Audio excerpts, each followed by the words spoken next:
Hello बच्चों, कैसे हैं आप सभी। चलिए इस वीडियो में हम डिस्कस करेंगे क्लास 5 की वर्कशीट नंबर 77B, जो कि 23 सितंबर 2021 की वर्कशीट है और आज का विषय है EVS। और आज हम पढ़ेंगे हमारी टेक्स्ट बुक लुकिंग अराउंड से यूनिट 11 सुनीता इन स्पेस। यहाँ आप अपना नाम लिखेंगे और यहाँ आप अपनी टीचर का नाम लिखेंगे, ठीक है। तो चलिए इस वर्कशीट को शुरू करते हैं। नमस्ते प्यारे बच्चों, हम आशा करते हैं कि आप सभी स्वस्थ एवं सुरक्षित होंगे। प्यारे बच्चों, क्या आपने अंतरिक्ष में सौर मंडल के बारे में सुना है।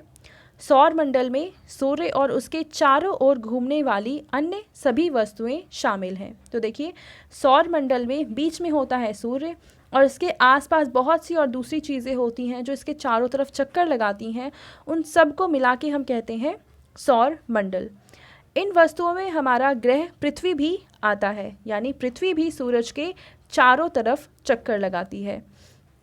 लेकिन बच्चों, क्या आप जानते हैं कि हमारे ग्रह पृथ्वी के चारों ओर चक्कर लगाने वाला भी एक उपग्रह है जिसे हम चंद्रमा कहते हैं। देखो, जैसे ये सूरज है, सूरज के चारों तरफ पृथ्वी चक्कर लगाती है। मान लो पृथ्वी यहाँ पे है, तो इस पृथ्वी के चारों तरफ भी एक चीज़ है जो चक्कर लगाती है और उसे हम कहते हैं चंद्रमा।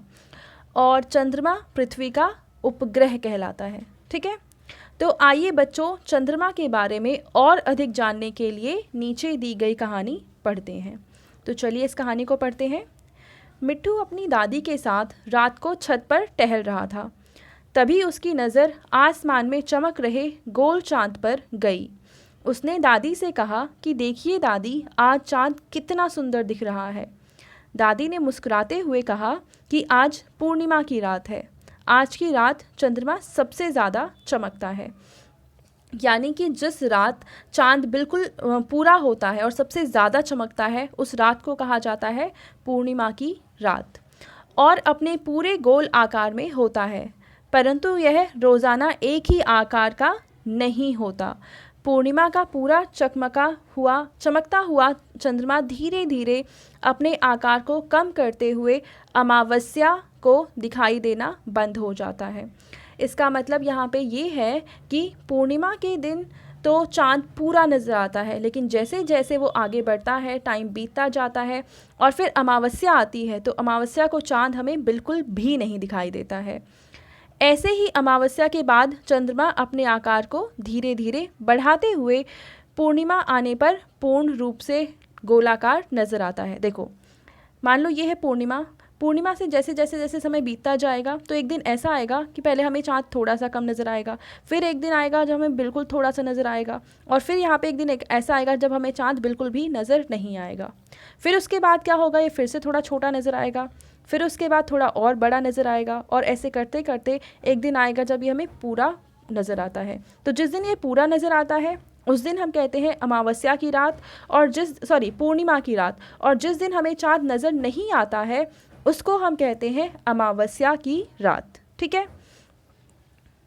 प्रत्येक महीने में एक बार पूर्णिमा और एक बार अमावस्या आती है, यानी पूरे जैसे एक महीने में 30 दिन होते हैं, तो उसमें एक बार पूर्णिमा आती है और एक बार अमावस्या की रात आती है। पृथ्वी के चारों ओर घूमते हुए चंद्रमा का आकार समय समय पर बदलता रहता है। चंद्रमा के इस बदलते हुए आकार को हम कहते हैं चंद्र कलाएँ। चंद्रमा की कुल 8 चंद्र कलाएँ होती हैं। मिंटू को चंद्र कलाओं के बारे में जानकर बड़ा आश्चर्य हुआ। आपने भी शायद देखा होगा, आप अगर आसमान को देखें रात में तो आप देखेंगे कभी चांद बहुत बड़ा नज़र आता है, कभी छोटा नज़र आता है, और कभी बिल्कुल भी नज़र नहीं आता है, ठीक है। तो अब आपको समझ में आ गया होगा कि ऐसा क्यों होता है। अब देखियो, यहाँ पे पहला प्रश्न हमें बता रखा है कि बच्चों चलिए पता करते हैं कि कहानी पढ़कर आपने चंद्रमा के बारे में क्या क्या जाना है। नीचे दिए गए प्रश्नों के उत्तर अपनी कॉपी में लिखिए। पहला प्रश्न है, जब चंद्रमा चमकता है और पूर्ण गोल आकार में होता है तो उस अवस्था को क्या कहते हैं। तो उस अवस्था को आप कहेंगे पूर्णिमा, ठीक है। उस अवस्था का आप नाम देंगे पूर्णिमा। पहले का आंसर आ जाएगा पूर्णिमा। दूसरा प्रश्न है कि जब चंद्रमा दिखाई देना बंद हो जाता है तो उस अवस्था को क्या कहते हैं। तो आप दूसरे प्रश्न का आंसर लिखेंगे अमावस्या, ठीक है।